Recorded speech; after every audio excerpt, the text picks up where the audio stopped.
Showtime. It's about that time. Let's go. You're right where you need to be. This is GCOM Radio. Hardest radio station on the planet. Yeah. Powered by Lyfeblood.com. We certified. And hosted by Nova Phoenix. Give them that flavor.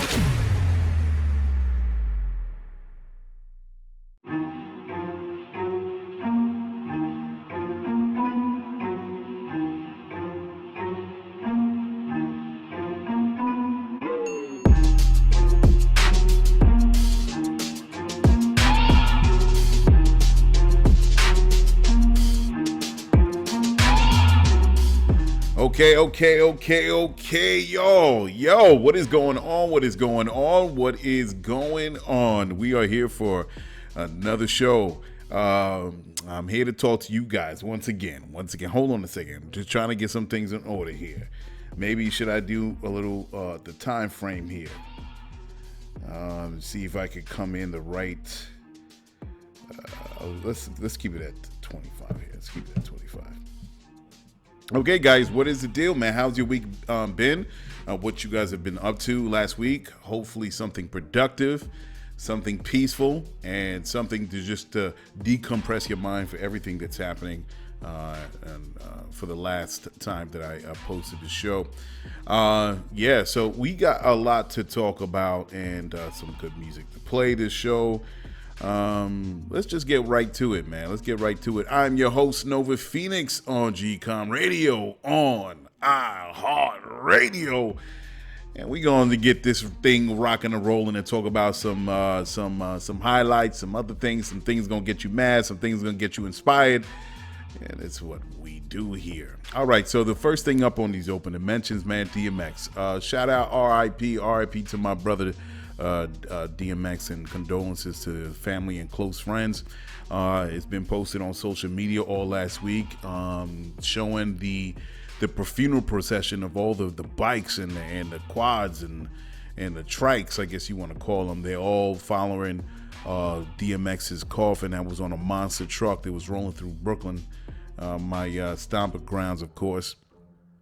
And the crowd came out, man. It was it looked like 1,000 riders that was out there going to his memorial in Brooklyn's Barclays Center.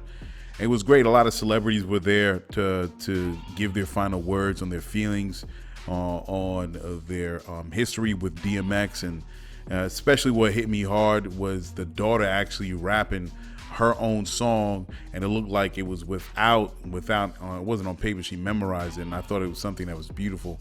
And I actually thought when she does come of age, it would be crazy for her to re-record that song for her father as a tribute to her father. And yeah, man, and that choir was crazy, man. That every time a choir comes on and they do their thing, it always hits me deep, especially when it comes to doing memorials for people that have passed away, man. It's the voices, it just strikes a chord on a spiritual chord deep within me, man. So much love. I'm glad you're at rest, my brother DMX. I know you're smiling down at everybody right now, and you're chilling out on a recliner, just enjoying the new scenery that you're seeing up there. Kamaru. Oh, Usman. Yo, listen, last Sunday I woke up.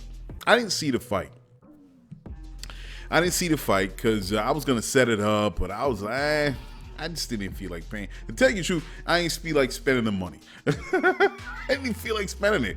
Yo, I'm telling you, man, I'm a type of person that I will hold on to money, hold it to those times where I do need to spend it. And I always tell myself, do I really need to spend? I think I'm going to be like this even with a whole lot of money. I'm like, do I really need to? And I was just staring at the screen and I was like, Usman versus Masvidal, that's going to be a dope joint. Yeah, talking it up. And then I was like, I'll see the highlights.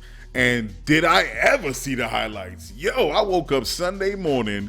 First thing I said, let me look at my Twitter, and I saw the knockout punch put my man Masvidal right to sleep. And I remember that video. I'm watching that video. Masvidal said, "Oh, yo, he don't hit hard. He's got the softest punches in the league or in the sport, whatever you want to call it. It ain't gonna be no big deal." And he straight up put down the hammer on this dude Masvidal. My man went, he didn't even, Usman didn't even need to come in and drop down on him to rain down those hammers. He didn't even need to do that because Masvidal was already out from that first right. Oh my God. And let me tell you, man, if you haven't been to my page, of course, my GCOM radio page, go to it right now. You're going to see the image. Usman posted it when he's sitting on the fence of the ring, and he's just like, and still. And you got to just zoom in. Just take your thumb and your finger and zoom in on the people. Man, do you see those? Where's Waldo type looking for those haters? Those haters. You see who the ones that was hating my man's reign, my man's triumph. Shout out to Kamaru Usman, man. He really and then you're gonna have this dude, Kobe Covington. That was so lame, man. Kobe Covington was like, I'm looking for my part too. All of it is about dough. You know what I mean? But all that talk Masvidal was spitting, Kamaru Usman put it down. But big shout out to the other fights that was going on. Zhang Weili versus Rose Namajunas. She won. She put the kick on her. It was Valentina Shevchenko versus Jessica Andrade. She won. What it looks like, she won by the TKO in the second round. You have Uriah Hall versus Chris Weidman. That was murder. I saw the video on Twitter, and I'm like, he was going in for that kick on the shin, putting his shin against Hall's leg or lower leg. I don't know what happened. Let me tell you something. Either my man Weidman didn't drink his milk for the day, or Uriah Hall was dipped in finely processed vibranium. My man came out of the waters ready to fight. I'm telling you, man, because you look at that kick, it is hard to look at. And you seen it in slow motion. So when he breaks his shin, you don't even see, he doesn't even feel it because it's so quick. He just draws back his leg thinking he's going to plant that foot back onto the ground, and he does plant it. Unfortunately, of course, it doesn't stand up to the weight, and he just crumbles down. I mean, all of this is in split second, just throwing that kick and coming back and knowing that your leg is broke. Oh my God. There was a delayed reaction on that pain when he realized, like, oh shit, my leg is broke. Man, I tell you, oh man, that was just harsh to deal with, man. I hope that brother has a speedy recovery, man. That was just, oh my God, it was terrible. Anthony Smith versus Jimmy Crute. Let me see here. He won by TKO from a broken leg at 5 minutes of the first round. That's terrible. I didn't even. Oh, I see. Okay, I saw the highlights. So in the joint, my man gets kicked with a good one. I didn't even know it was broke. Oh man. So let me see. Oh man, the kick broke his leg, man. So Jimmy Crute's leg got broke from that kick. That's terrible, man. And he tried to limp in on to do a full mount on my man, and wow, that's terrible. I didn't even know it was broke. That's terrible. And that's how it goes. That's really how it goes. Alex Oliveira versus Randy Brown, welterweight. This dude did a rear submission, a rear naked choke with one arm. Choked this dude out. That was amazing. Randy Brown was just like, he put it all in on that left arm. That's crazy. Dwight Grant versus Stefan Sekulik, welterweight. He won by split decision. Carl Robertson versus Brandon Allen, middleweight. Brandon Allen won. He won by submission with a heel hook, which I'm like, that's crazy. It was kind of silly because this dude, I don't understand how this guy was trying to get a heel hook. So Brandon Allen was trying to put a heel hook on Carl Robertson, and at the same time, Carl Robertson was trying to get a heel hook too, from what I seen from the ending of the fight. And I don't even know why he was so concentrating on trying to get Brandon Allen's. I was like, yo, man, get up off the ground. This dude's gonna, I don't know. I'm not gonna give my foot, my leg, or my ankle to anyone. If I have an opportunity where I could get myself out of that possible submission, I'm doing it. I'm not waiting around. I'm not gonna play tit for tat. I think that was a bad miscalculation on this guy's part, on Carl Robinson's part. That's crazy. Pat Sabatini versus Tristan Connolly featherweight fight. Pat Sabatini won by unanimous decision. And who else? Kazula Vargas. I'm sorry, Dana Betgirl versus Kevin Natividad, bantamweight. Dana Betgirl won by TKO. Kazula Vargas versus Rong Zhu.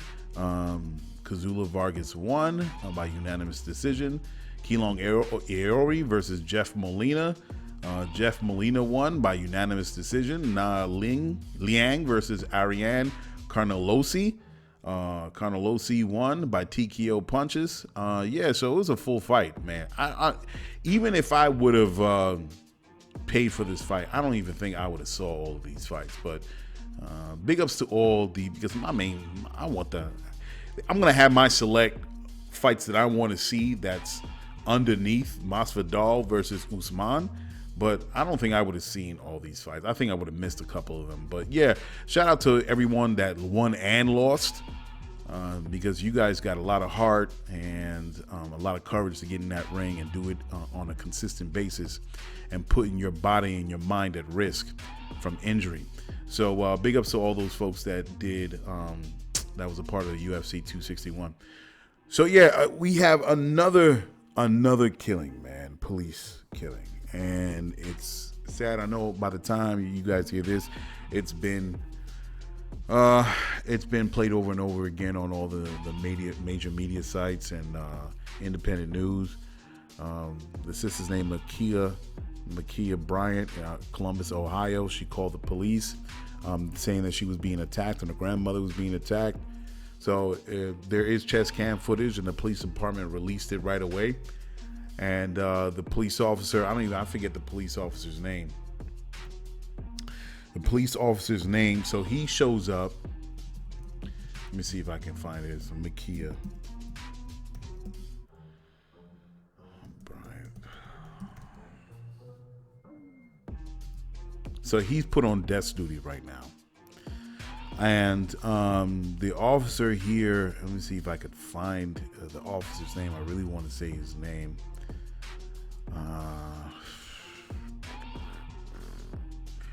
Officer Nicholas Reardon, who fired the fatal shots, fired 4 shots in the chest area of Makia Bryant. This is fucked up, man. This is really fucked up, and I know you guys are gonna hate me, and to some, because this is a hard one to deal with.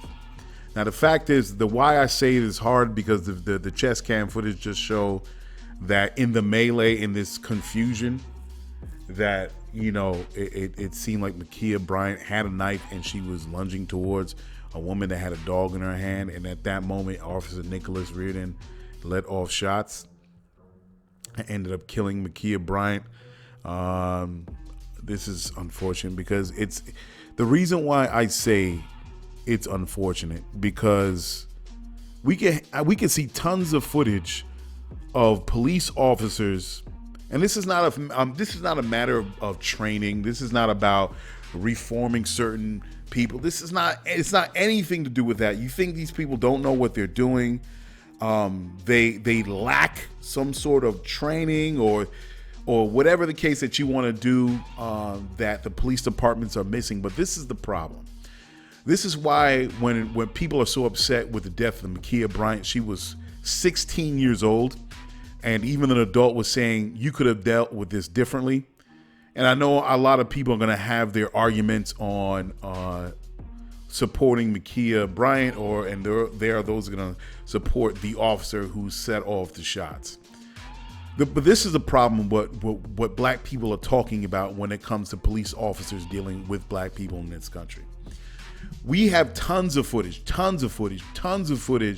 of police officers arresting white assailants. Now, the assailant could have a knife, he could have a baton, a hammer, a blunt object. He fights the cop. He jumps in the cop's car, drives off, tries to use the cop car to kill the police officer, jumps in his own car, peels off. I mean, the last footage that I saw, I think it was DL Hughley that shared it. It was an old man, 61 years old, that it was something to do with masks, and he was in a truck, it seemed like, and they were trying to get at the 61-year-old man, and he was reversing and forward. And it's a very violent situation, to the point where one cop was hanging off the side of the door. The man speeds off and peels off with the cop still hanging off the door, the car door. Guess what? This man was arrested. He wasn't shot. He wasn't injured. He wasn't beaten with hands. He wasn't beaten with a baton. He was nothing. He was arrested, brought in unscathed. And there's tons of other footage of white assailants, white perpetrators. I mean, there was one where a man stabbed a cop on a park trailway, it looked like. He stabbed him or sliced him in the neck. The officer was running after him, pulled out his gun, realized that he had his gun in his hand, replaces the gun, holsters the weapon, and then pulls out the taser in pursuit of this individual. The individual was arrested.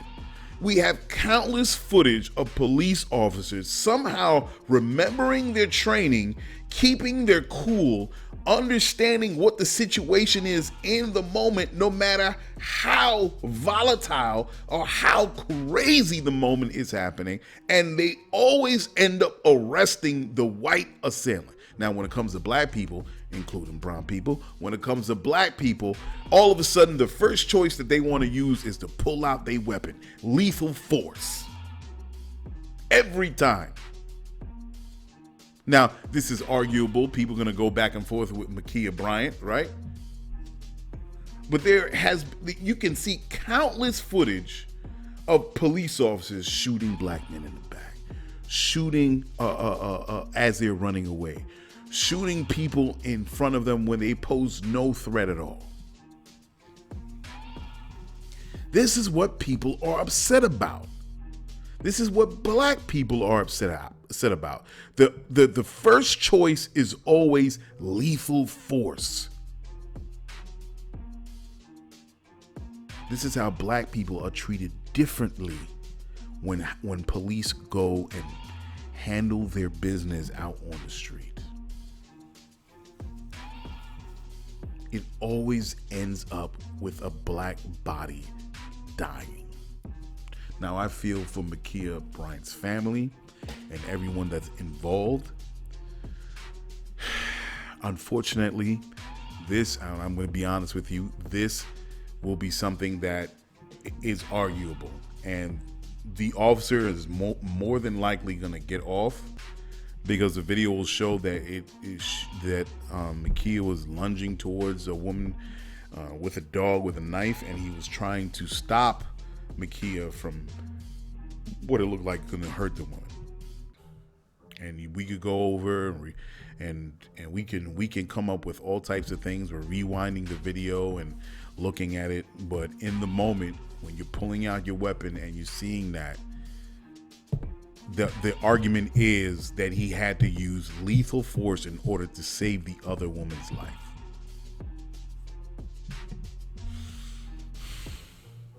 It's hard. These cases are hard.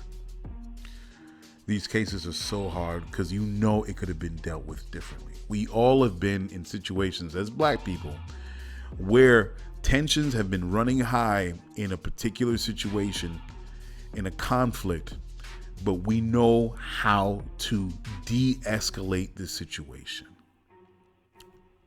most of the time, which leads me to this. This is another hard choice.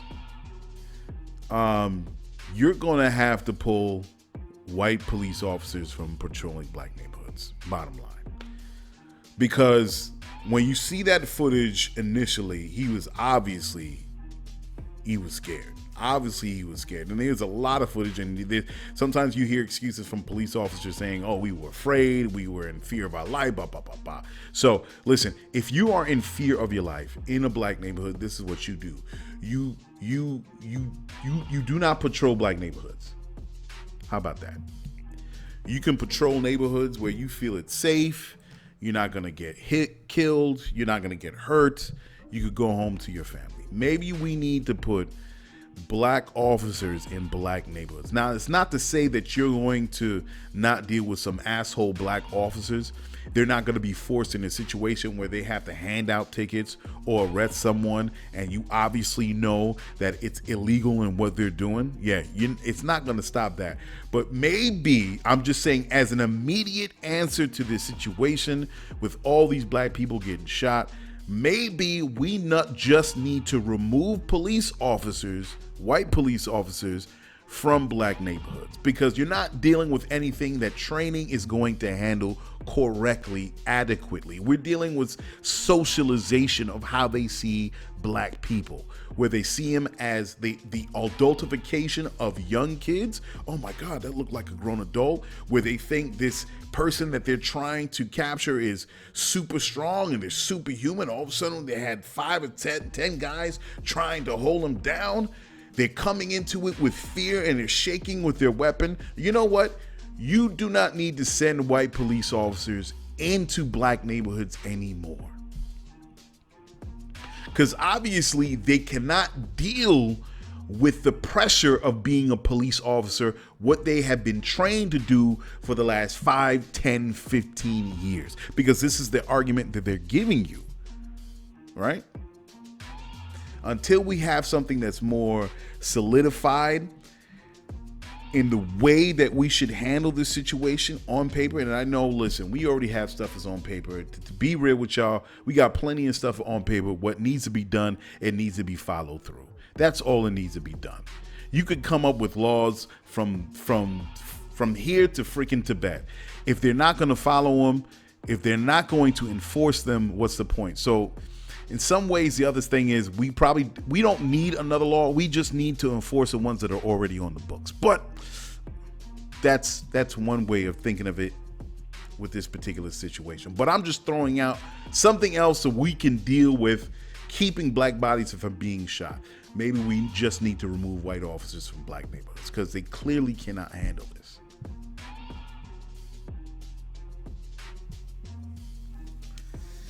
Oh man, it's crazy. Okay, so the next thing here that we got going on, the anti-aging bill has been passed in Congress. Let's give that up. I'm glad this thing happened. I just want to clap my hands to this. I just want to clap my hands to this. It's a beautiful thing that this anti-Asian bill has passed, all right? Because Asian people that have been subjected to racist attacks, especially one that happened to Atlanta, and of course the videos that I've seen of Asian people getting, yeah, definitely. We need to deal with this, and it was all kind of drummed up by President, this guy, Trump, and which has caused this poison to kind of permeate American society and feel that they should single out Asian people, and with the coronavirus and call them, go back to your country is nonsense. Now, that being said, this was passed in the Senate. Okay, this bill. Oh my God, my bad. So this bill was passed in the Senate. Now, this particular bill is the COVID-19 hate crimes bill, S-937. It was introduced March 23rd, 2021, and it was passed in the Senate April 22nd, 2021. Pretty fast. So there was a need for it. The Senate, really. The only person that voted against it was Josh Hawley, I think his name is. He voted against it. Don't know why he did it, but we know the deal. Okay. And I'm the lone senator to oppose the bipartisan anti-Asian. That's right, Josh Hawley. This specimen of a man. The specimen of a man was the single senator that opposed the anti-Asian bill. I'm like, okay, sounds about right. The George Floyd bill, H.R. 1280, was introduced in 2020 by Representative Karen Bass, of course, at the height of the protests that was happening in America. It was reintroduced 2/24/21, passed the House in 303, March 3rd, 2021. And still it's sitting, waiting. It hasn't even been seen by the Senate. So this anti-Asian bill gets passed in a month's time, and this George Floyd bill is just sitting there, even though it's passed by the House, finally, after a year in 2020, and it's just collecting dust. Now, amazing. What are we to do with this, all right? I'm glad the anti-Asian bill got passed. People should be protected. But what are we going to deal with, or what are we going to do with black people that are being terrorized by racist police officers in America? And knowing that this George Floyd bill could be one step towards solving this problem, and it's halted by the Senate. Now, there's no doubt that the Senate stands by their own white supremacist ideologies. They're dug their feet into the ground. The line has been made. They are standing by white supremacist ideologies. And you see that. There's no confusion. No matter what they say on any news channel, you know what they're standing on. So how is it that this George Floyd bill can't be seen by the Senate, but then the Senate passes this anti-Asian bill? Fascinating. Because racism, there's no logic to racism. So why would they pass this anti-Asian hate bill so quickly? Okay, now my brain is going, and I think on the other side of what I see with mass media that's centering in on a lot of these anti-Asian attacks in New York, and I'm speaking of New York, and it's just so convenient that the only people that are attacking Asian people are black people. The only people that are accosting Asian folk are black people. It just so happens to be seen. And that's not to say that other people ain't attacking Asian folk, but what's taking precedence, what's being on the front page, is blazed on the front page. Every time I see it on Twitter, every time I see an article on the Daily News, who you can pretty much guess. Now, whenever I see an anti-Asian hate bill, the first thing I think is that a black person? Fascinating. Now, this is my thought. The only reason why the Senate that stands on white supremacy that would pass this bill so quickly, and you know the House of Rep, they're going to pass it. That's without a doubt they're going to pass it. They would pass this bill so quickly because I see now that it's a possibility that this anti-Asian bill can be used against black people. Again, when you listen to my show last week, I do mention COVID-19. A lot of the in New York, a lot of the white folks, they were treated with kids' gloves, but when it came to black people, they were running up on black people and jumping on their backs and all this thing. Oh, they got to follow these COVID rules and everything I talked about, the George Floyd and everything. I don't put it past anybody. I am fully aware, and I'm not going to beat around the bush or think otherwise, that racism is not in my face every day. That I think it's just, this is just, everything just happens the way it happens because that's how it is. No. I look at everything, the second layer, third layer, fourth, fifth layer down. Especially now with how the Senate is moving about, how the Republican Party is moving about. I don't put it past them. And I see those agents, not just in Congress and the Senate, but those that are in certain municipalities, local municipalities, gonna use this as an opportunity to run up in black communities and brown. Now, I could be wrong. All of this could be wrong, right? It's just me just going off on my own tangent. But I'm a black man in America. I know how this goes, man. And I'm not pretending anymore that this is not possible. Especially with all the moves and strategies and words from the Republican Party.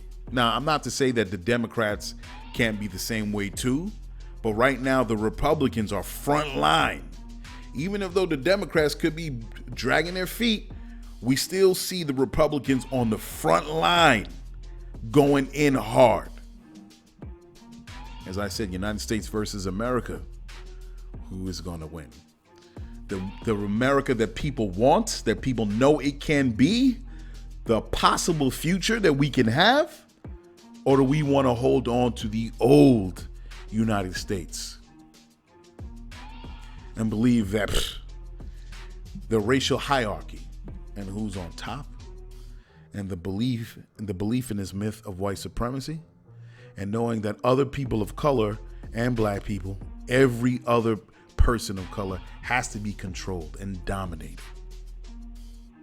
The sickness, the demonic behavior, the devilry. Now, I say this because there is actual police footage of a man giving training to a group of people talking about once you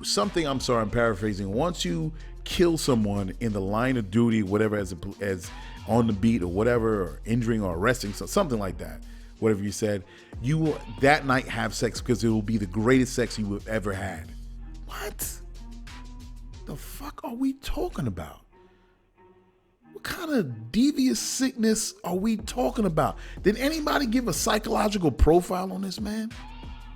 How is this any different from Jeffrey Dahmer? How is this any different from any other serial killer that gets off on the death, on the suffering of other people?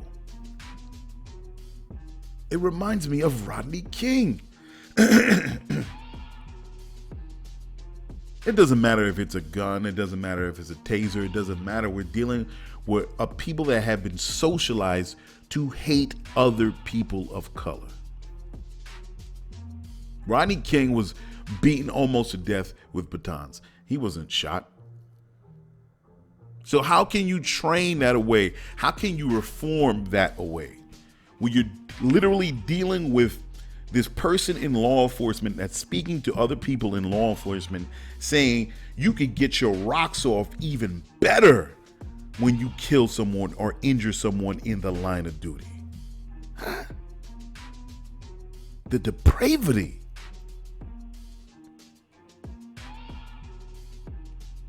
Let's see if I can get my man. I don't know. I'll see if I can find that video and I'll post it on my IG. But it is amazing that I was listening to this man and he was saying this. I think I saw it on Twitter. Okay, so next thing, remember last week when I said about Roxy Diaz? That's just the funniest thing, man. So I said last week that Roxy Diaz on IG Live, she requested me, right? And then I got on there and then nothing really happened. I'm like, and then Della, I said Della too requested. And I'm like, huh? What? What's going on? And yeah, I never been requesting it, but I got on there. Remember that? So I kind of tweeted that out because I take clips of the show and I put it on my social media. And Roxy responded. She was like, oh, I don't really remember doing that. I don't. Let me see if I can read what she said. It was the funniest thing. I mean, it's all good, but I was like, huh? What? So we going with that. Let me see if I can find it. Man, it was so funny.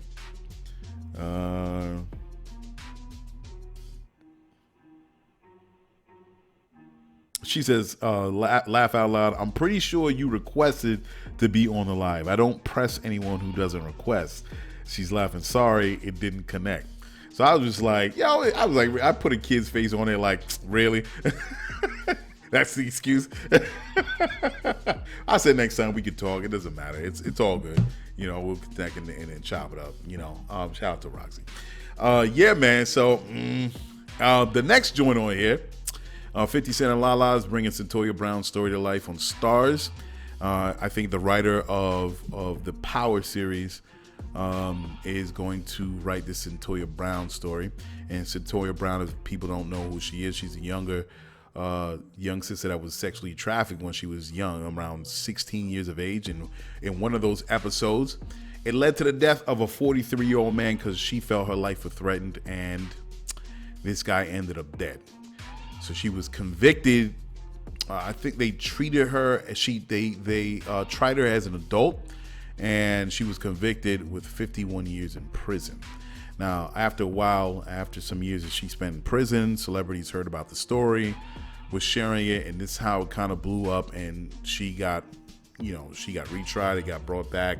She was released in 2019, and she had to spend 15 years in jail trying to get an appeal and have this readdressed in the courts.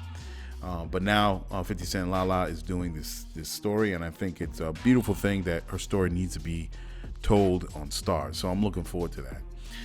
The other thing in film, Ava DuVernay, she's producing an animated series on Netflix. It's a fantasy story about dragons that's chosen as a part of some prophecy to free their tormented land from bloodshed. I think that's pretty dope. Matter of fact, I would love to do it because I did something on this thing. Let me see if I can find the. It's a great app. It's by. Man, what's funny? I don't know if I can find it. Sometimes it's called Hit Record. So Hit Record is basically an app where you can record your voice or submit any, video or pictures, photos, whatever, to a story that someone posts. They say, hey man, I'm doing this from my high school. I would like people to submit, contribute their voiceovers or their artwork or their video artwork, whatever it is. And they make these projects and they finish them. And if you end up getting paid, it's great. The guy that actually owns that is Joseph Gordon-Levitt. He was actually Robin in Christopher Nolan's Batman. So he's the founder of Hit Record. I think it's a great app. I really haven't been on it in a while, but I enjoy kind of doing voiceovers. So, hey man, I would love to present my voiceover because I actually did a piece on dragons, and I would love to shout out Ava DuVernay if you need a voiceover. I would love to submit that work. I can show you what type of dragon voice I can use for this Netflix animated series. So that's what's up. But however, I would love, it's great that we're having all this movie work being done. I would like, and I'll say it again, and I'm always going to stand by this, I am a supreme advocate of doing a period piece. A lot of black people are tired of the period pieces in slavery because a lot of them turn out to be pain porn. Now, I've actually said this to Spike Lee. He did something on IG, and I was like, hey, Spike, how come we don't have people in Hollywood and business people or black executives, white or black or whatever, let's do a movie about ancient Egypt. And I got a funny response. It was like prayer hands. So I don't know if that was Spike or if that was something that was automated where he uses to post pictures. So I wasn't sure. But I would love to get in touch with Spike. I would reach out to him because I would want to reach out to everyone. This is the year 2021. I mean, there is so many ways where you can get a film done. I mean, even if you don't have a budget to spend on a crew to send them to Egypt, you can literally do Industrial Light and Magic. That's a movie production house. I think it was started by George Lucas. and they do tons of movies when it comes to CGI graphics and all that. They have something called stagecraft. It's stagecraft technology where it's LED screens is used in place of green screens. It's a whole lot better than green screen, because when you use green screen, you have to worry about spillover from the lighting from the green screen spilling over on your subject, your characters. And it's just a whole lot better because with these LED screens, you could kind of adjust the background and whatever scenery that you're picking, and you have the editors right there, and they're doing it on the fly right there as you want to set up this scene for this movie. And these screens will show mountains or water or oceans or sky, whatever, and it actually gives the proper lighting or the right lighting in that particular scene that can be shown on or spills over onto the characters that are on set. So the technology is there. I'm wondering why we don't have an Ava DuVernay or 50 Cent or Lala or Spike Lee or Deion Taylor, my man. Get together, let's do a script and do, I mean, it doesn't have to be extravagant. Let's just shoot this. It could be all on set. I mean, if a period piece to be done on ancient Kemet with black people, the first civilization, living their lives. There are so many stories that you can tell, and I'm gonna stick with this. I'm gonna keep on talking about it. This movie is gonna get made. The only thing that came close to something in ancient Egypt was Will Smith. It was put out there that Will Smith was supposed to do The Last Pharaoh, and it never. Forget The Last Pharaoh, because I think of the last of the Mohicans. I think of the last. What do you call it? Samurai, the last time? No, let's do this from the very beginning, the first dynasty. Let's do it right. The only thing we came close, the second time that we came close to showing some visual representations of black Kemet was the Michael Jackson video, Remember the Time. That was directed by the late, oh my God, what's the director? Remember the Time director. The late John Singleton. I mean, I can't understand how we can't get a full-length movie on this. I mean, really? Come on, let's do the period pieces. We've seen it all. We've seen Rome. We've seen Greece. We've seen Rome in 15 different ways. We've seen even, what's his name? King Arthur in those times. Even fictional characters in those times. We see tons of those movies, and Robin Hood and all that. Come on, man. I'm going to stick to it. All right, let's get into some music, man. So we're going to get into Donell Jones, man. Donell Jones, y'all know Donell Jones with You Know What's Up featuring Lisa, Left Eye Lopez, and that other banger was Where I Want to Be. Donell Jones, he's a family man. He's doing his thing. But now he's got a new album out called 100% Free. It came out last month, and he just dropped his new single off of that record. It's called Karma Payback. So I'm a big fan of Donell, man. My man, I was burning that CD from back in the day.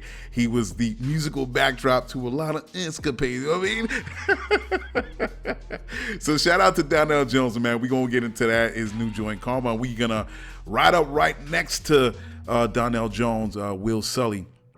His joint is called Young Rebels, featuring Tragedy Gaddafi. Everybody knows Tragedy Gaddafi from back in the day. He's from Queensbridge Projects, and he's one of the intelligent street rappers that was out at the time. So he got this new song with Tragedy Gaddafi called Young Rebels. So we're going to start with Donell Jones with Karma Payback, and we're going to follow it up with Will Sully, Young Rebels featuring Tragedy Gaddafi. All right, we'll be back, folks.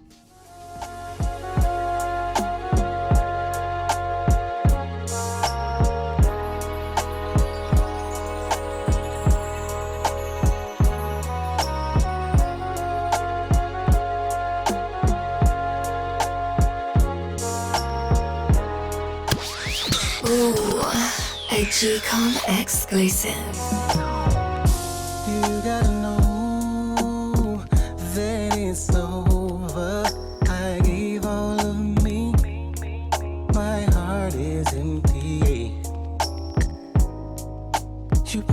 you would change. You said forever, you and me. Look at what you've done to me. I'm torn apart. I'm picking up the pieces you left to me. How selfish could you be? I gave you the world, and you still couldn't be deep. I forgave you when you cheated. I guess it didn't mean a thing. No more excuses. I packed your bags, they at the door. Cause I'm through with you. Can't believe the things you put me through. I gave you all my love and then this what you do. Everything you did about the comeback, you gon' get this karma. Nothing karma. You end up losing everything you love. You about to get it. Every single dude from every single dude. You gon' get this karma. Ain't no escaping that. And everything you did is coming back. Cause payback's a dog. Whoa. You got to pay it back to me. Payback is a yeah. Cause I didn't deserve it. It's a dog. It's a dog. Leave me alone. Can't take no more of a weekend from sleep. No more you selling dreams. No. Cause I fell in love with me. Your kind of loving I don't need. I've got control of me. Your bags is at the door. Cause I'm through with you. Can't believe the things you put me through. I gave you all my love and then this what you do. Everything you did about the comeback, you gon' get this karma.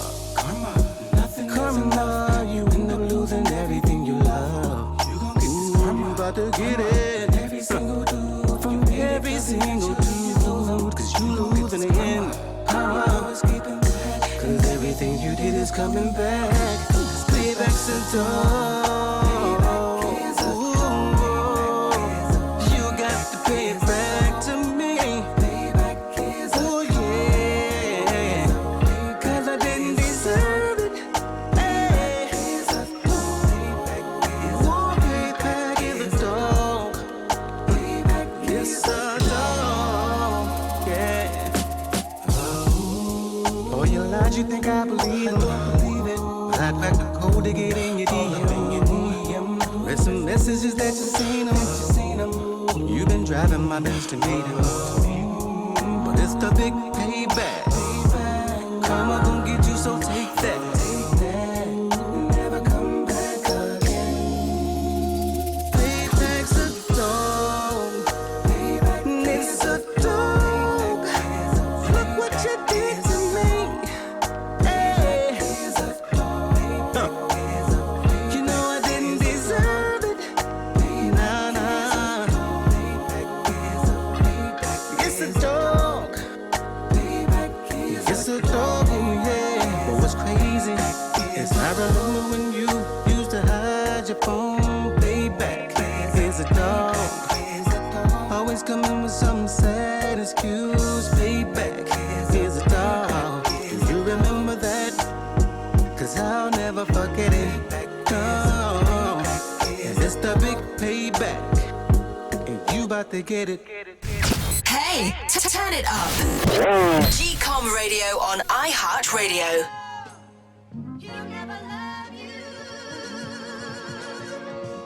Rebel shit, man. Yo.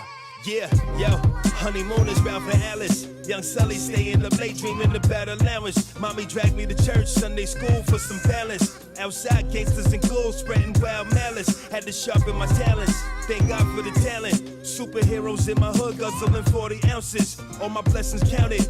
Hard-headed, grounded, window shopping at VIM when peer pressure mounted. 5411, bitches nice, I need fresher outfits. And my dresser is ounces. Confession, I'm doused with holy water out it. Feels like the fountain of youth and foundness. Hidden dragons, tiger that crouches. Learning the in and outs of this urban threshold. Stir of echoes, lost souls turning their grave. Fuck the world, I let go. Gripping this metal, nickel plated, I named the Destro. Shots fired, syncopated, crowd dispersed presto. Handsome devils, putting girls in the pretzel. This shit is disrespectful on so many levels. I don't fuck with everybody, so they call us rebels. Keeping it Daryl's the only way, I never settle. Yeah, living life, but ain't living right. Dog eat dog, be the dog with the bigger bite. Shit going left, better get it right. Ops kicking in doors, the cops twisting the law. Gotta make it through the night.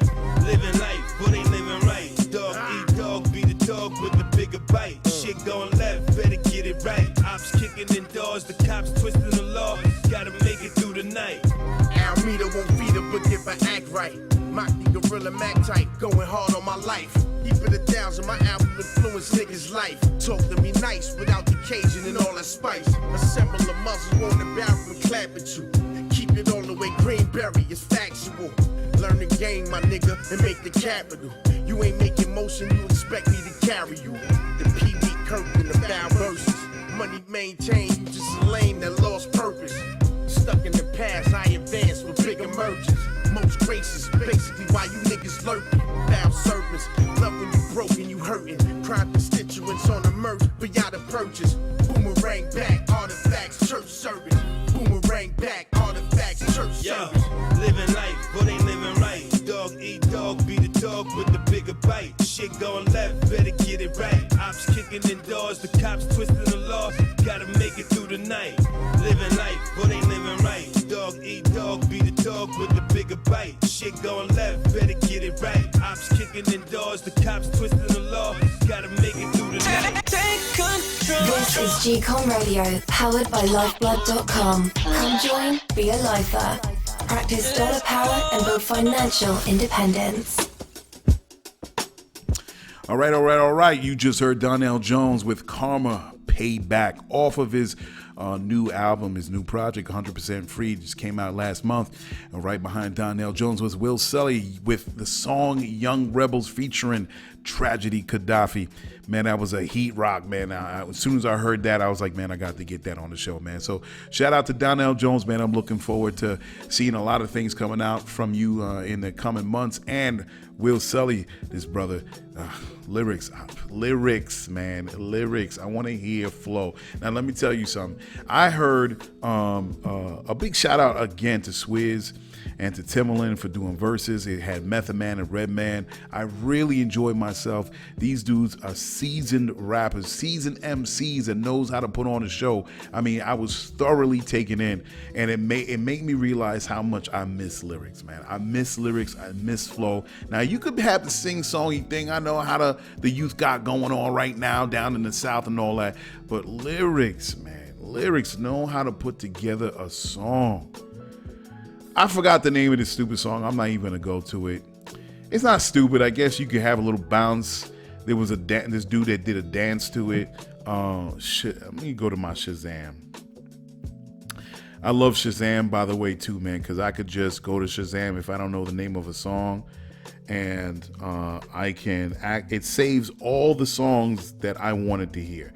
Yeah, beatbox. Oh my God. So I was like, let me hear this song in its entirety, right? Because I just hear the song is by name Spot 'em Got 'em, right? This dude must be like 15 years old. My God. I'm listening to this song and not knowing any background to where this dude is from, who he is. This is a child. I'm seeing his face. This is a child. His name is Spot 'em Got 'em. So people were saying that, I saw something on Twitter again saying, did you really listen to these lyrics? It's like really like murder, death, kill. I'm like, nah, I really didn't pay attention because this dude's song kind of went viral based on this other cat that was dancing to it, a signature dance. Very simple. Just kind of like throwing your hands back and forth, right? And just going to the rhythm, right? So this dude, and they was saying at the beginning, it kind of looked like Gilly from, Gilly the Kid, right? And he got his own page on IG with his his cousin Wallow. So I'm just following this, and everybody, you know how things go viral. People pick it up, and you just keep on hearing the song, and this song went viral. So then I saw this piece saying that, man, it's got some MDK lyrics in there. So I'm like, let me read these lyrics. So I'm reading it. I'm like, oh shit! I didn't pay attention because I was just listening, riding the beat, right? Looking at these people dance to this dude's signature dance. And number two, I really couldn't understand it, really, because my man got the southern drawl in his joint. So I'm really not, paying attention so much. I'm really not catching what he's saying. Some words I'm catching every now and then, but really not in its entirety. So that's when I read the lyrics. I'm like, oh shit, this really is kind of crazy. So then I went to go on YouTube to see if there's a video, and it is a video. And I'm like, yo, this dude is like, he's like 12. He can't even get into a club if the club was open, if it wasn't for COVID-19. He can't even smoke, drink. He can't do nothing. So I'm like, damn, these lyrics is crazy. And some of it was kind of kiddie-ish, even when I first heard it. I'm like, all right. I mean, you can't, not every rap is going to be on some Biggie Smalls, Jay-Z business, right? So I'm cool with that, right? But then watching verses made me realize how much I miss lyrics, man. You could have a flow, it could be sing-songy. Sometimes certain songs can be simple, that's fine. Everything doesn't have to be an encyclopedia of rhyme. No, it doesn't. But you gotta fit in that pocket, man. You gotta get into that groove on trying, okay, I'm gonna spit something right here and make it make sense and having a flow. That's what I miss about hip-hop from the 90s with Method Man, Redman. I mean, like, the charisma is just oozing out of these two brothers, and the way they were going back and forth, man, they have great energy together, especially when they do a live show. And they did a live show on Versus. Straight up for free. They did a 3-hour show, and it was kind of contained. And when the camera panned to the outside, it wasn't really nobody in the crowd. It was just more than likely friends and people in the business just came to watch them and the show support, because Redman was like, man, I don't hear nothing out there. Of course not. There was no people out there. But man, I do miss lyrics, man. Anyway, so all right, before we continue on with the show, we're gonna get into business of the week, and we'll continue with the second segment. All right, folks, we'll be right back. Ladies and gentlemen, Bringing you the business of the week and its innovative founders is what you've been waiting for. There are many designers that have created clothing lines with a style inspired by ancient Egypt. However, there are a few that can truly take a talented eye and produce something unique and slick in the garments or items they want to create. And when you do see something beautiful that ties in history, vision, beauty, then you have to give it up to the designers. Ramo Mar, New York. As the designer states on his website, quote, when one invests in luxurious items like those that were tributes to the divine, you are investing in something sacred. A sacrifice in turn makes something sacred. The higher the investment or sacrifice, the more sacred that acquired object becomes, unquote. This is true. The designer puts that sacrifice in women's, men's, and kids' clothing, masks, jewelry, and more. Too much to talk about, and it just wouldn't do any justice with the words that I'm saying here. Lyfeblood.com would like to salute Ramo Mar for fashioning threads into sacred garments that reflect an ancient culture that survives today after thousands of years. What a way to pay homage to the original, the first civilization, ancient Kemet. All right.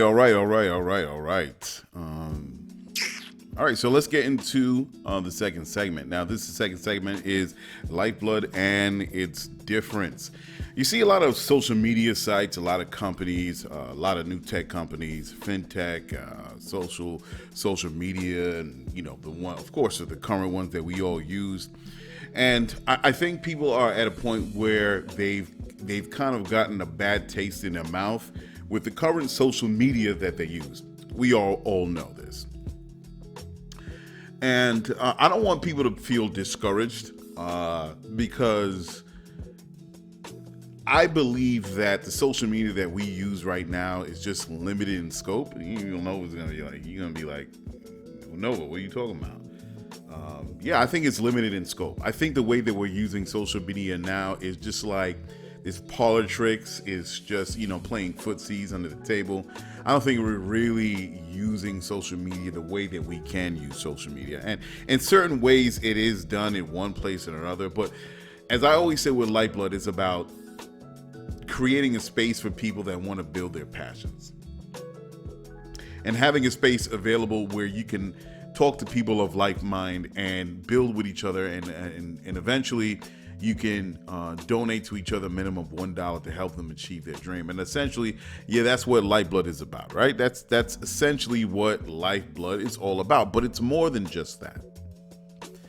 And I don't want people to get twisted, like, oh, you know what? We've heard you talk about Lyfeblood before. Look, if you've been listening to me for the last 2 years, you're the chosen few that understand with Lyfeblood that it's just not about just trading dollars. But if you're just tuning in, I have to let you know, if you heard about the mission statement for Lyfeblood.com, it's not something where you think, oh, well, you know what, that's kind of like Patreon. We don't really need to do that. Oh, you know what, my bank kind of does that already, and what do I need for another site to just like do something that I already do already? Yeah, this is true. Right, this is true. There are mechanisms, there are services in place where you're already getting it done. But I think what people are doing, they're missing the point entirely of what Lyfeblood wants to bring to the world and to your community.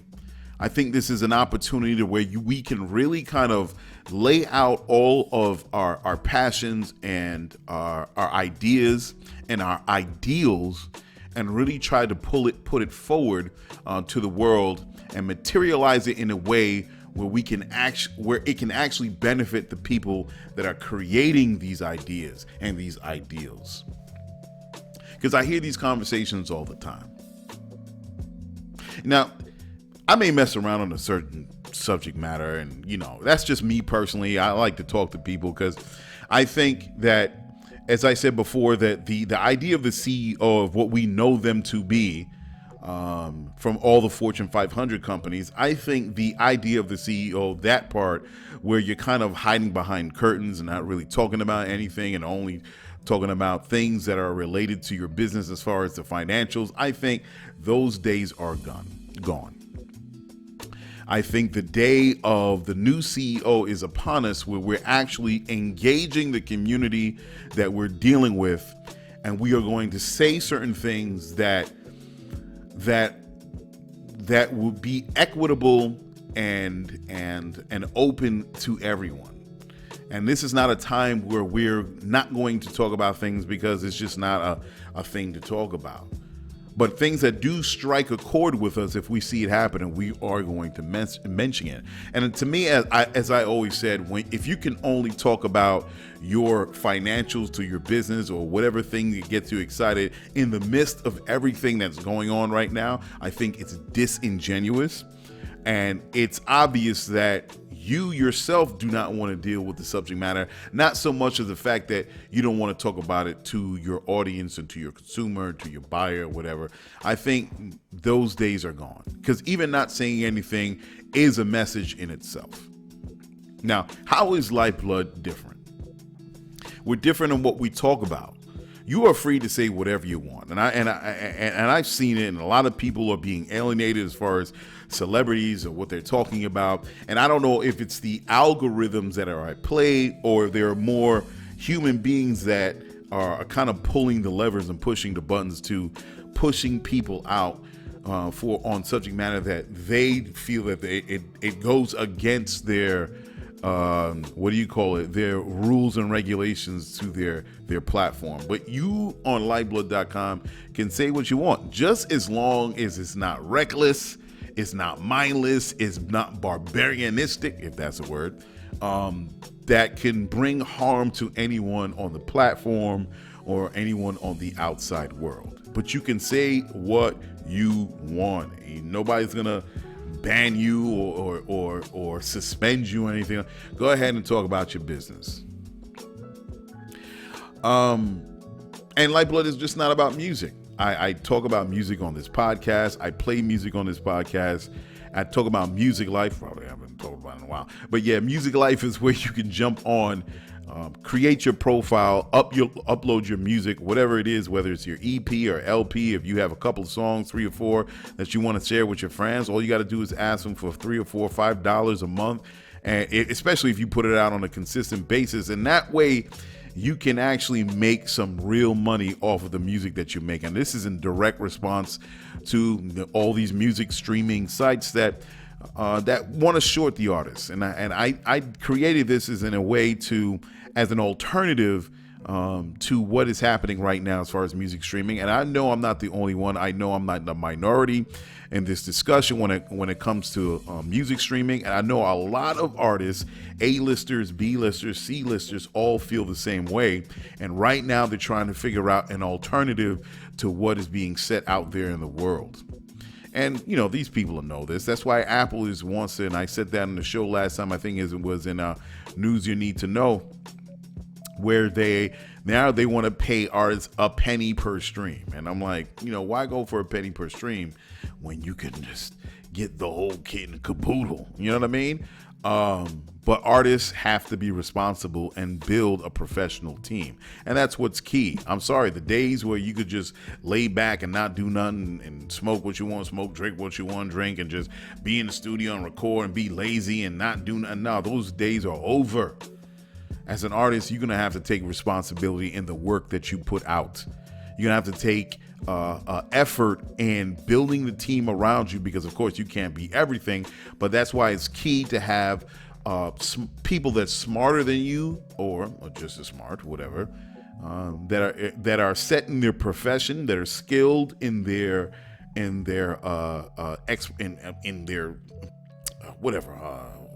field. I couldn't find a word.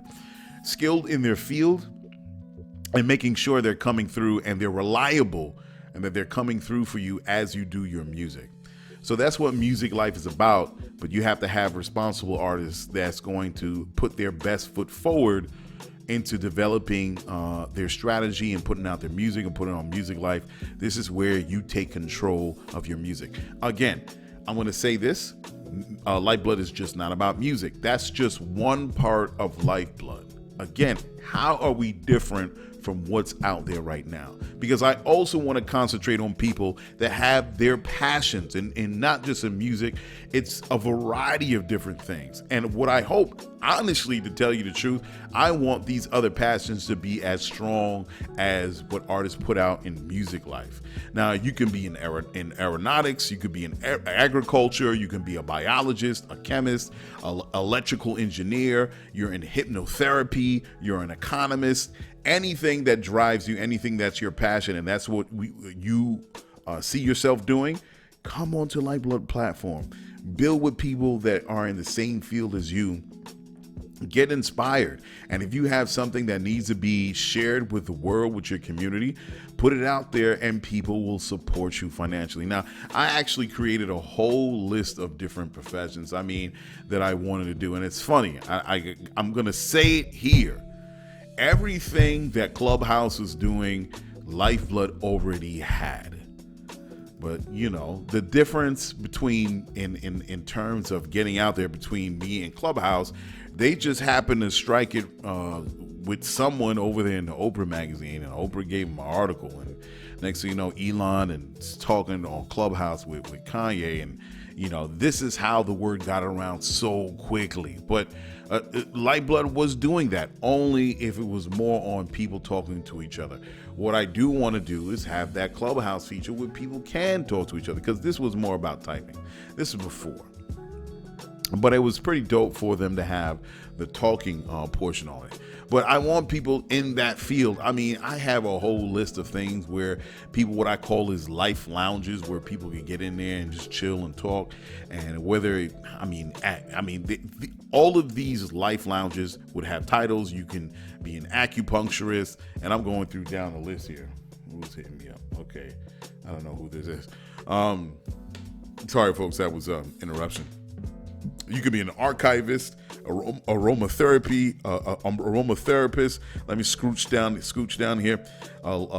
You could be a legal nurse consultant, lawn, gardening, service owner, locomotive engineers, locksmiths. Here, you can be in the military police, military pilots, microbiologists, multimedia artists and animators, operating engineers, oncologists, occupational therapy assistants and aides, orientation and mobile. Look, the list goes on because I'm trying to cover all aspects within society, and you never know what you may like, but it's for you to find out and search and say, yeah, you know what, I want to be a radiologist. I want to do something that's totally new that no one has done before in that field. This is what I want to present as my prototype, or this is the idea that I want, and let people support you. If you want to go to school in radiology, have people support you. If you're doing something real forward thinking for society, that's what it's about. It's about being all inclusive in whatever discipline that you see yourself having a passion in. This is what it is about. So from the mundane, and what some people may see as mundane, to something that's totally like out of this world, where it's like it captures everyone. We're trying to build that community. We are going to build that community. And as you transact with each other, and you people really see what you're doing as a public relations person, whatever it is, and they want to support your firm, and you say, hey, help me out with just $1, $2 a month, or whatever it is. That, of course, the way we build as Lyfeblood.com is having that transactional fee with that transfer peer-to-peer. It's 3%. It's real small. It's nothing. It's going to fund the operations of the business and other things. So don't take the fee as a business fee. Look at it as a tax. Think of it as like a Lyfeblood community tax. And that money that's going to go and come back into the coffers will help support the operations of the business, but it's also going to help support you as a member. How's that going to work out? That I'll get into that later, much later. So what we create on this platform, we want to create in the real world. Again, it's not about just gossiping for gossip's sake and talking about this topic and that topic and having these seminars on. And I'm not knocking seminars or informational events. I'm not knocking that. But it's not going to just be talking. It's actually going to be working towards something in the real world and meeting each other, having events outside of Lyfeblood. It could be, of course, with the brand Lyfeblood, but these events will take place and wherever that you want them. A part of that, and I could say in a small way, this fee tax is also going to be for, as part of Lyfeblood.com, the R&D division, where we're going to focus on inventions and scientific works in that research and development division. So what are we going to do to improve human life? And I think that's a very important part of where we want to go as far as the R&D, whether it's scientific, technological, whatever. And we'll provide it once it's kind of hatched out, and this is like a viable prototype that can be scaled up on a massive level. And we're gonna present it to the Lyfer members first, and then we can kind of like branch out. That's what I think, because I want people to know that if you're a Lyfeblood member, if you're a Lyfer, that there are going to be certain benefits to you because you are fully invested within Lyfeblood as a member. So how can we connect that will change the condition of millions? Ultimately, that's the question. Ultimately, that's where we want to go, where we do come up with these inventions and these new ideas and these new systems that we're going to put in place. We want to see how it's going to benefit the millions of people around the world. That's the key goal that we're trying to meet, because we can come up with so many ways where we have problems in our society, but we're not effectively dealing with them. We are heading on a path of automation, artificial intelligence, And the internet is making things move at 1,000 miles per hour. How are we going to prepare for the eventuality when this idea of work leaves us as humans on the third tier? Matter of fact, it's in particular with African American people, a lot of articles stated this online, that black people's median wealth income will be reduced to zero by 2053. Dealing with the racial wealth gap and also the technologies that was going to displace tens of thousands, hundreds of thousands of people. So not just for black members, lifers that are on the platform, but people in general, that we are heading towards a cliff, and we have to know we're going to veer off, not slow down, not stop. We're not stopping progress, because that's just as criminal as any heinous act out there when it comes to what's affecting us on a societal level. That's just as bad. What we're going to do is divert or build a bridge where we could get to the other side, to that horizon. So we have to start preparing now. I say we got a solid 20 years, 25 years where all of these things, as I said, with automation, artificial intelligence, even globalization is going to have a deep effect on how human beings are going to interact. As I said, we do not have the answers now, but we're accepting the technology, though. We're accepting all the efficiencies that's coming out of that technology. But there's collateral damage to that. There are consequences when we do improve our lives. So what do? We're dealing with a global problem. We're dealing with a global problem. I don't care if you're African American, you're continental African, you're an Arab, you're Asian, you're Russian, you're South American, Australian. Our issues are a global problem, and it will require us all to solve it. Genius comes from anywhere.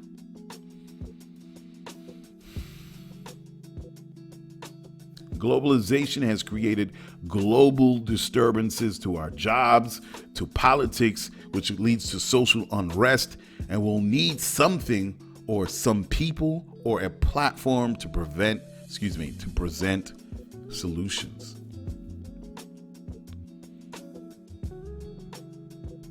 So we have to learn to work together.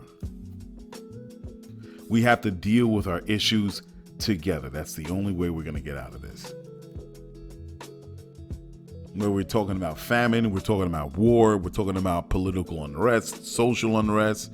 I couldn't even say, I guess you could say political unrest, or where politics is grinding to a standstill or to a slow pace.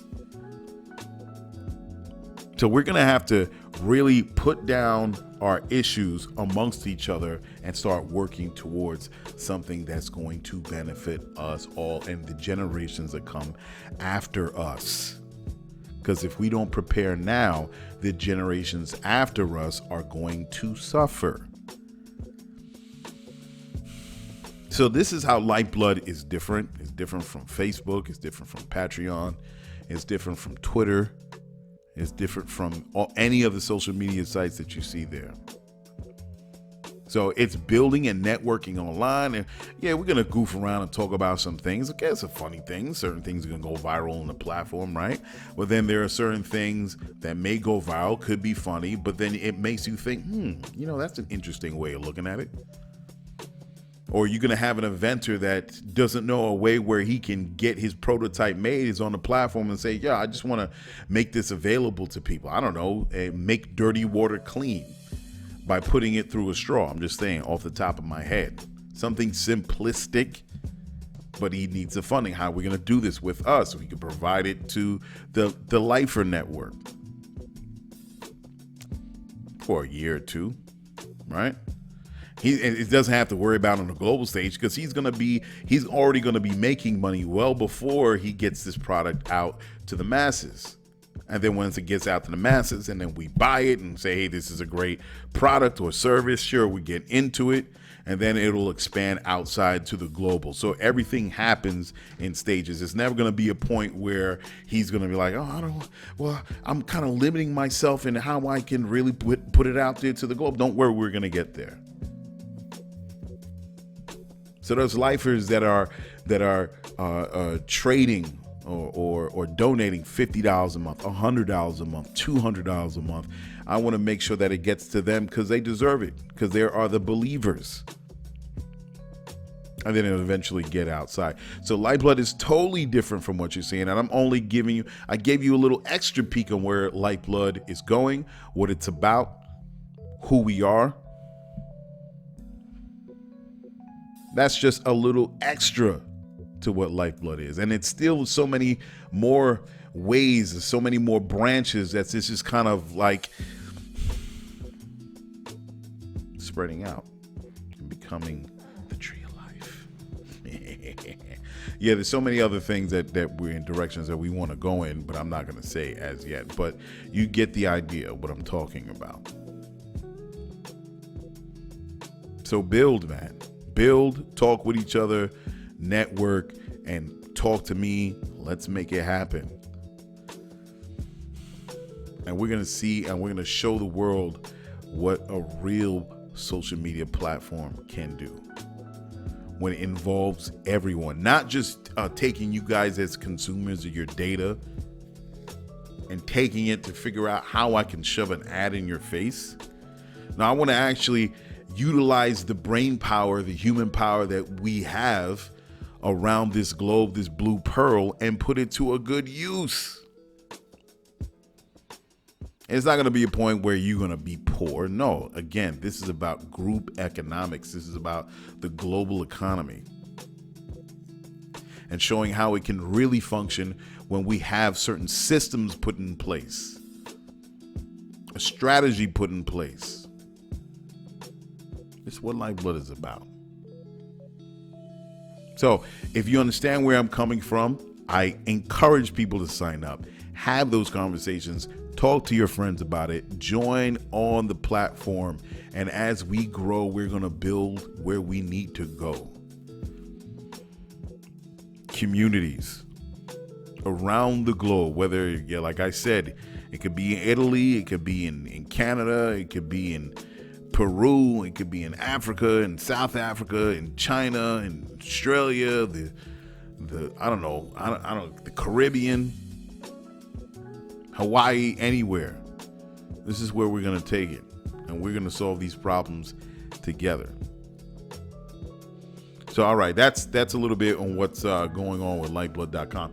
So, all right, we're going to continue and get it rocking and rolling with some more music. We're going to get into Jazmine. Shout out to Jazmine, man. She's steadily doing her thing with music. And she has a new song out with this dude, Gordy Max, and it's called Practice. I thought it was a hot song. I reached out. I was like, yo, love to play it. And that's dopeness. So shout out to Jazmine and her partner in crime or in rhyme, however you want to do it in this music business, Gordy Max.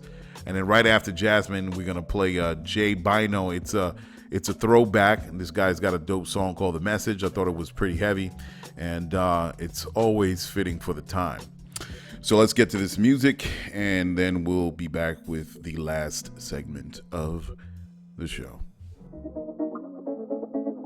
Touchdown sound. I need to time. You need to practice. You need to listen. So this one get from you. Don't let the mama slip on you like don't think that you just the only one. Give it your best shot, so you ain't the running away. Yeah, running away, running away, running away. Thinking what you promised. Let me see your honest, let me see your loss. And I gotta do it take more than pleasure, make it last forever. Let me show you more. Let me show you how.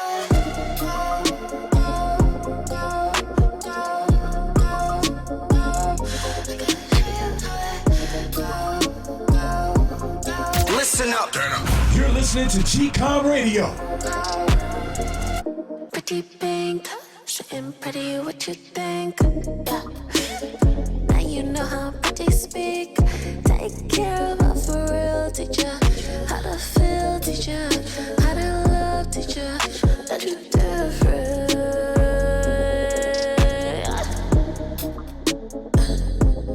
Show her that you different. Time is money and talk is cheap. Say what you just when you speak to me, me. Pinky, what you promise? Let me see your honest. Let me see your loss. And I gotta do. I take more than pleasure. Make it last forever. Let me show you more. Let me show you how.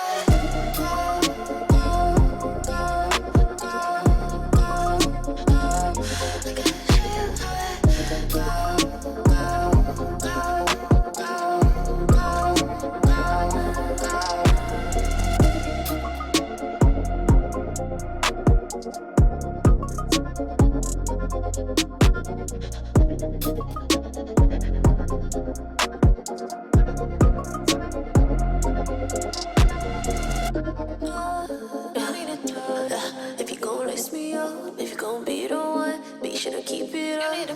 It takes more than pleasure, make it last forever. Let me show you more. Oh man, Check this out. we're going in with another one. It's on. GCOM Radio.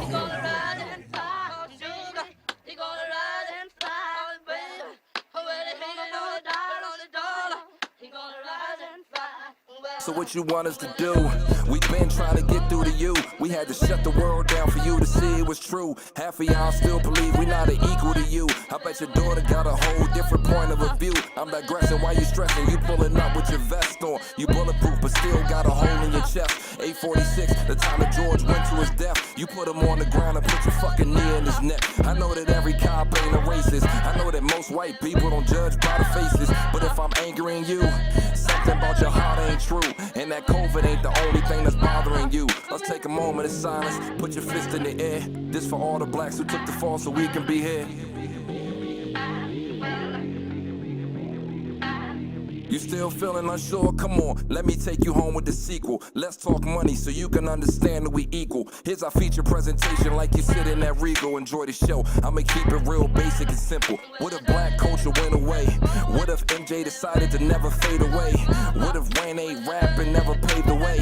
What if Denzel never acted, did Training Day? That white money fade away, it's Oprah, it's J&B. What if Mahomes ain't win that Super Bowl for Andy Reid? Golf's an all-white sport, but Tiger takes the lead. Why can't you see that you bleed the same way I bleed? Now take a knee.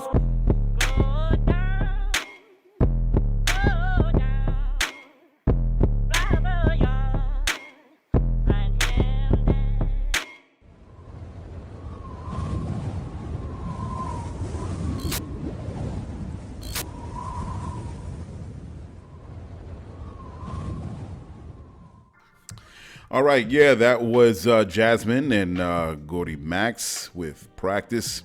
And we came with that comeback. Jay Bino with The Message. As you heard, what do you think? You know it. It fits just right, doesn't it? Yeah. So, so we're going to just get into this last segment of the show. And we're going to wrap this up right clearly because I know most of the show was at the beginning. So let's just close it out right. And before we do, let's get into the news you need to know. Ladies and gentlemen, Around the world and right in your neighborhood, it's the news you need to know. How much is enough when drinking water? Is it possible to drink too much water? Some experts say so. Tamara Hugh Butler, Associate Professor of Exercise and Sports Science at Wayne State University, believes this to be the case. It takes a balance of water and sodium to be essential to a healthy life. You can't die from drinking too much or too little fluids. Your body's natural operations takes care of that.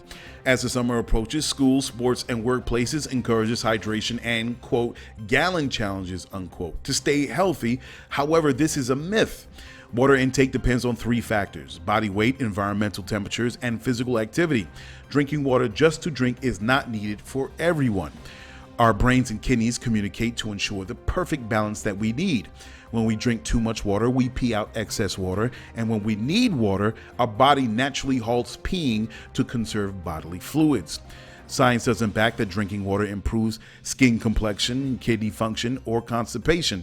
And drinking water does not help people lose weight unless replacing it with soda or any other high-caloric sugary drinks. So drink water when you're thirsty and don't fret when you miss your 5th glass for the day. SpaceX docks at the International Space Station. The Space Dragon crew has docked with the International Space Station early last Saturday, bringing in 4 astronauts to eventually relieve 4 other astronauts for their return to Earth. The computer-assisted dock happened at a stunning 17,000 miles per hour. After extensive system checks, the hatches were opened and the crew was welcomed. Astronauts Shane Kimbrough, Megan MacArthur, European Space Agency astronaut Thomas Pesquet, and Japanese astronaut Akihiko Hashida are settling into their new home for the next 6 months. And that is the news you need to know. All right, y'all. Yeah, man. Let's just get to this last segment of the show, man. So I love documentaries. You guys probably know that. If you don't know, yes, I do love documentaries. And there's one particular documentary that hit me that is not getting a lot of play. It's not getting a lot of play. It's just documentary. It hit deep. It hit deep because, that's why I love documentaries, because you just don't know what is happening around the world or whatever subject matter they're touching on. And it's man, I remember Blackfish that came out. Yeah, that's I'm foreshadowing. I'm letting you guys know what this one's joint is about. I remember when Blackfish came out. Blackfish, when I saw Blackfish, it was about a documentary on orca whales in SeaWorld down in Florida. Man, that thing was deep. And let me tell you, it certainly made waves. Made waves to the point where it shut down on goddamn SeaWorld business. And the SeaWorld, I remember SeaWorld when I was a kid. And when Blackfish came out, yeah, man. Crazy. So, the documentary that I saw now, guess what, is about the ocean and fish. And this joint is called Seaspiracy. Man, if you don't know what that is, I saw a couple of people shout it out on Twitter, and I was like, all right, I guess whatever. It's a documentary. I know I'll get to it. Because, my life is massively busy, and there's so many things going on. I just don't have time to really put my attention on a lot of different things. So I finally was like, all right. I saw it a couple of times on Netflix. By the way, it is on Netflix. And I was like, all right, let me see this joint. Let me see what it's about. Yo, heavy, man. Heavy, I tell you. I mean, a couple of things I took away from it. They were saying like dolphins and whales are a big part of the ocean ecosystem. And when they come up for air, I guess when they eat or something like that, they fertilize the marine plants in the ocean called phytoplankton.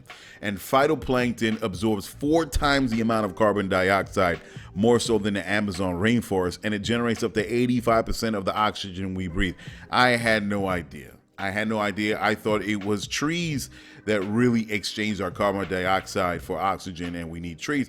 Who knew that we were also being supplied oxygen from these phytoplankton in our ocean water? So this whole documentary is about the fishing business and how there's a whole lot of collateral damage that's happening with all the fish that we eat, the tuna, the salmon, the bluefish, the whiting, even not whiting, but yeah, all the other more exotic fish that we consume, that we buy at the store.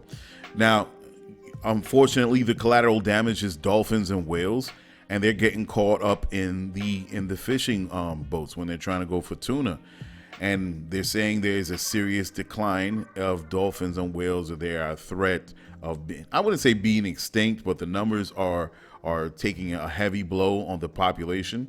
And they say if dolphins and whales die, then our ocean die. And if the oceans die, then we're next. We need everything. It's funny how when you see these documentaries about nature, how everything is so interconnected. There's nothing that is on this planet that is living and breathing and walking and supplying us with medicine or nutrition or air. There's nothing on this planet that does not have a purpose.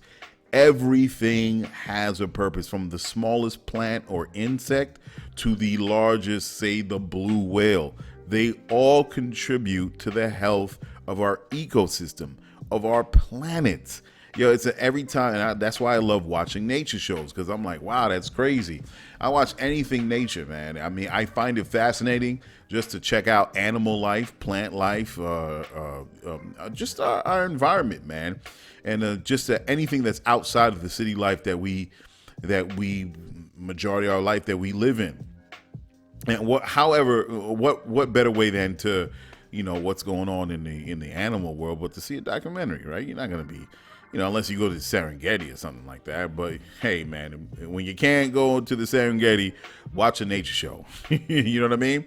But it's crazy how they even talked about plastics. They're saying we dump like a garbage truck of plastic every minute, adding to the 150 million tons of plastic that's already in our waters. Now, we already knew that our waters are being inundated with plastics that we use, especially single serving, like with straws and sporks and forks and knives. And let me tell you something. I mentioned this too before.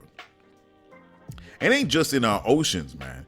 We got, we are dumping so much garbage and plastic right in our neighborhoods. Especially, I spoke about this on the show before, on the previous. So much garbage on the conduit, man. On the South Conduit, the North Conduit, right there in Brooklyn. It kills me, man, that there's so much garbage that people are driving down the conduits, north and south, and tossing it out their cars. I see people going home. Of course, this is around in in Bushwick, near Bushwick, East New York. And more so Bushwick, I believe. It's so much garbage. People coming home from the train, and they got to cross over the green divider that separates the north and south conduit, and it's so much garbage. It's killing me. So it ain't just our oceans, man. We got to be more. What are we paying sanitation for? Really? Can't y'all just go over there and just pick up the garbage? You ain't got to just pick up the garbage in the morning in your morning runs, and then you're going to, park the truck somewhere and take a nap for like 6 hours. I'm saying, I'm sorry to blow up y'all spot in sanitation, but I see it happening. I walk the streets. I see where these garbage trucks are parked. I see where y'all is sleeping and chilling, and I'm telling you, man, you should never be tired, because if you sleep at night and then you sleep in your truck, there should be no reason why you are tired. You got every opportunity to catch 3 or 4 hours of sleep. Amazing. So there's so much garbage even on the conduit. Madness, man. And blowing around in a whirlwind of just a heap of waste, man. It kills me, man. But we're dumping a lot of plastics in our ocean.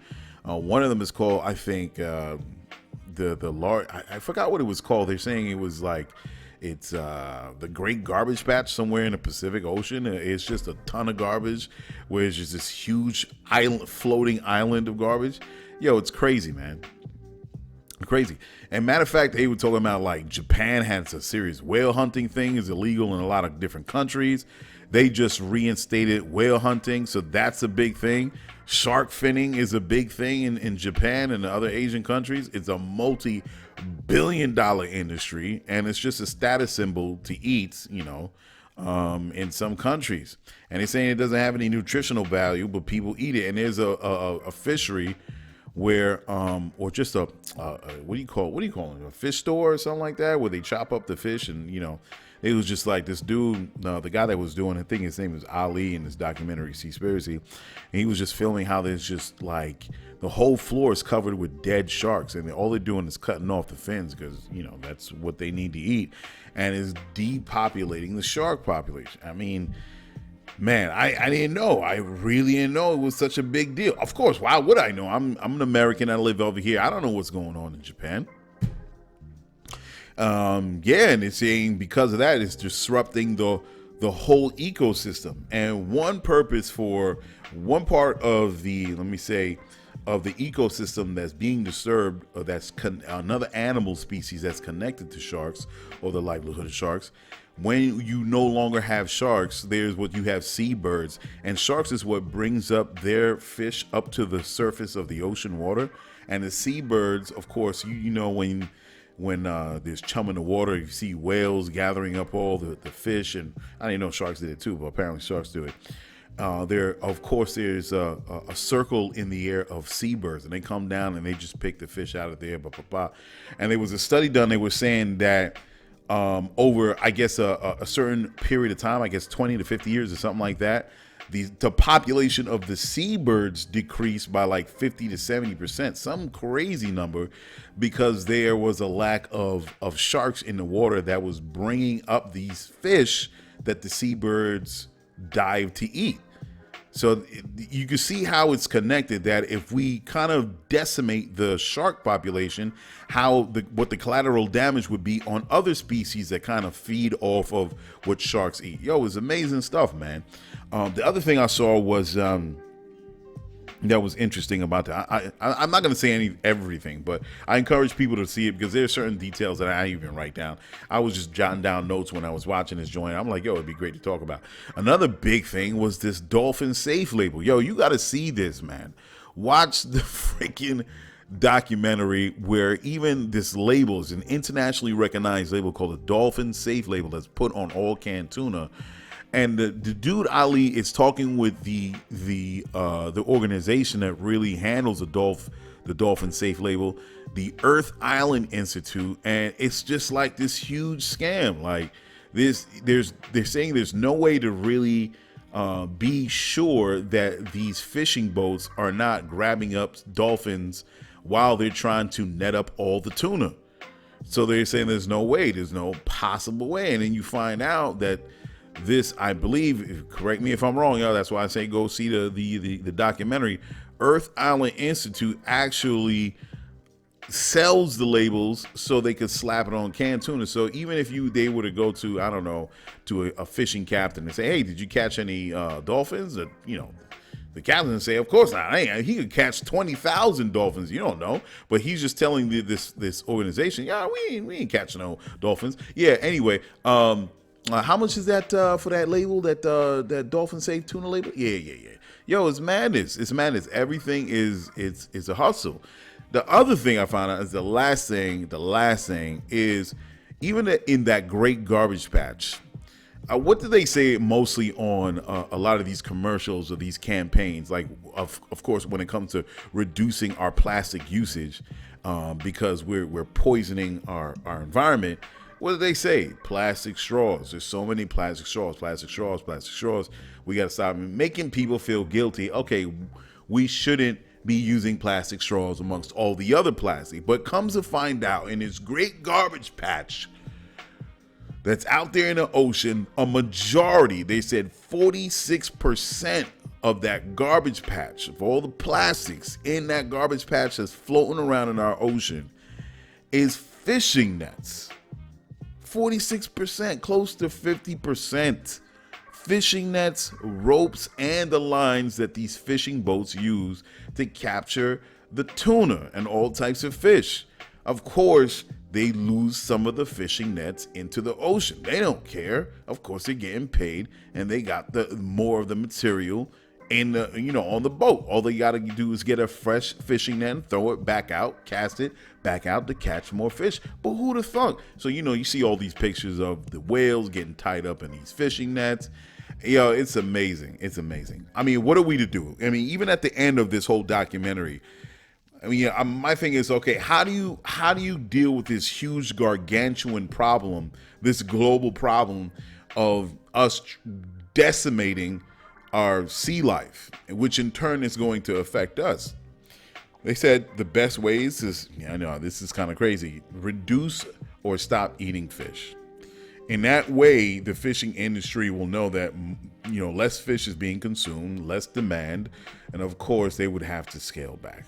But I'm going to be honest here. Who's really going to cut out eating and taking fish out of their diet?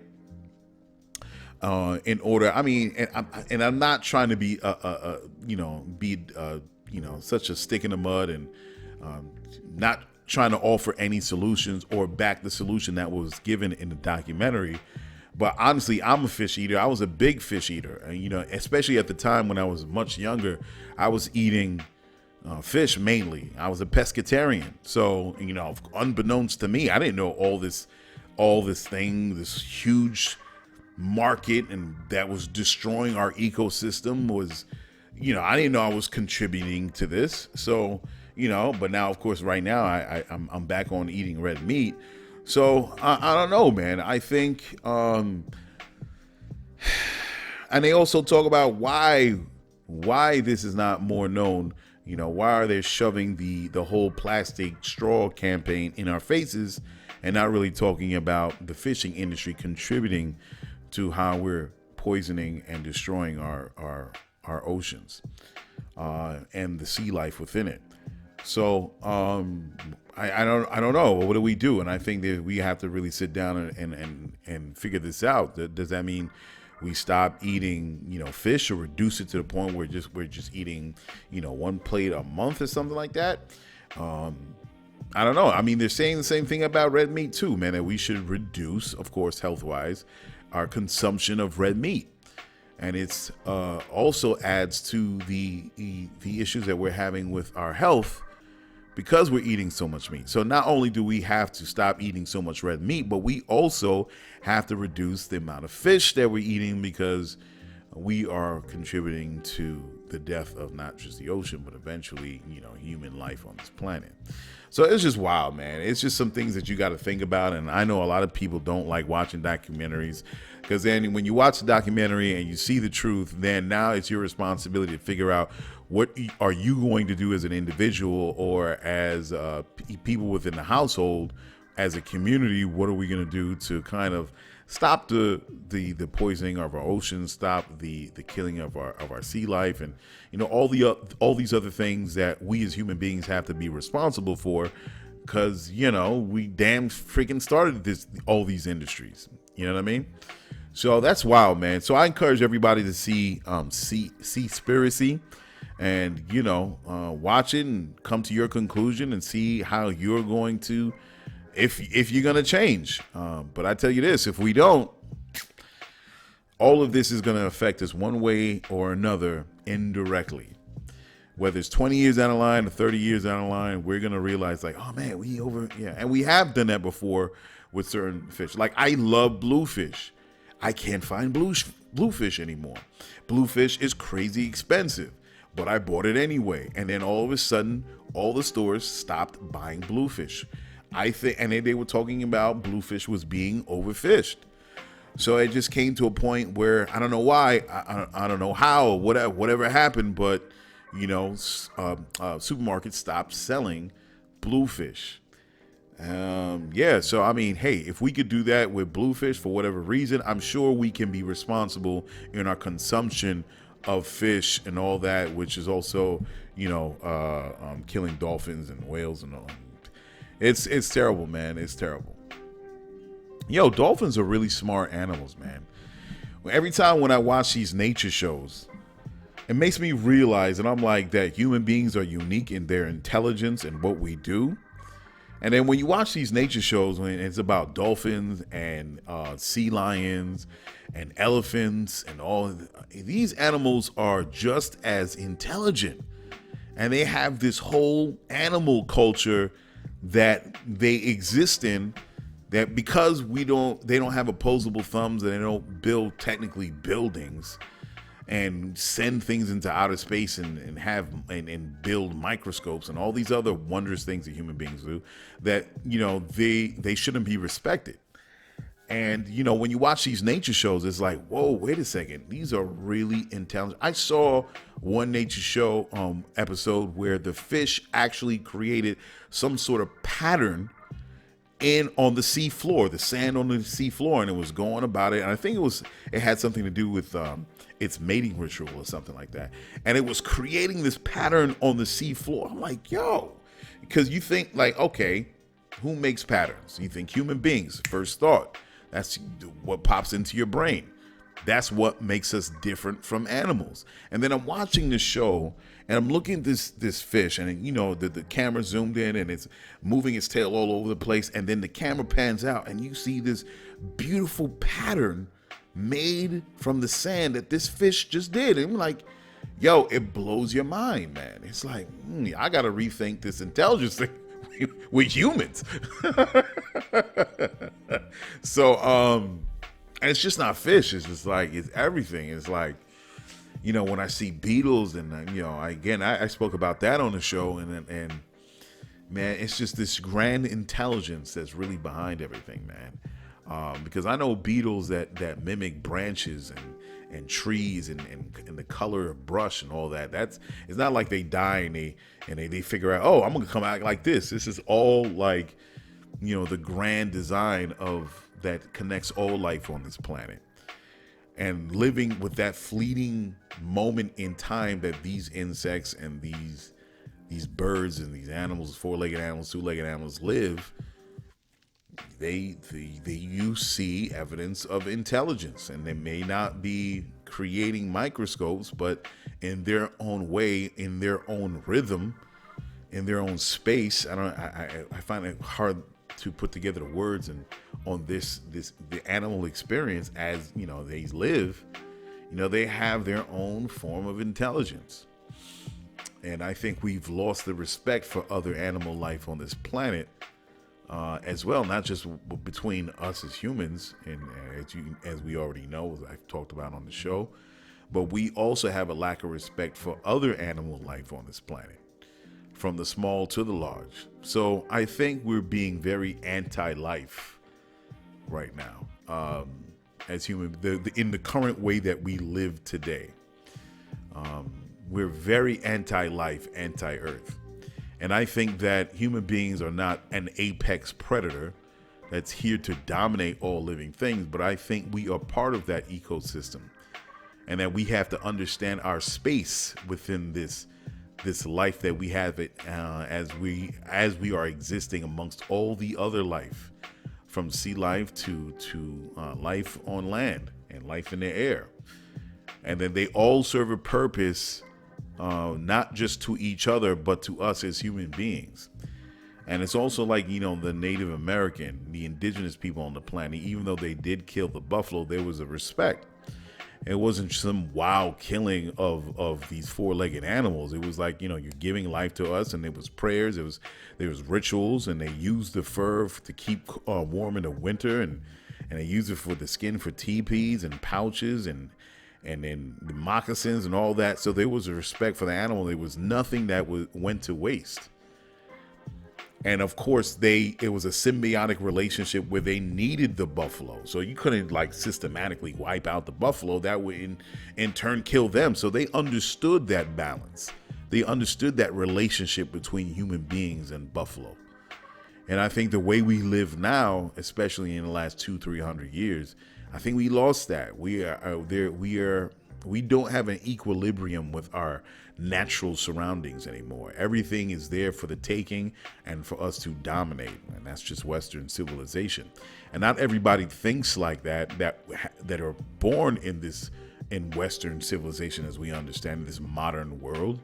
But they're always looked at as crazy or pariahs, or someone that lives on the edge, and they got to come to reality, because I don't think so. And I don't think we have to all live in freaking tree houses either. I think we can live a modern life as we see it today, but we have to change how we've been socialized of the value of ourselves and other living animals on this planet and our environment, our surroundings. How can we bring balance back between human beings and the world that we live in?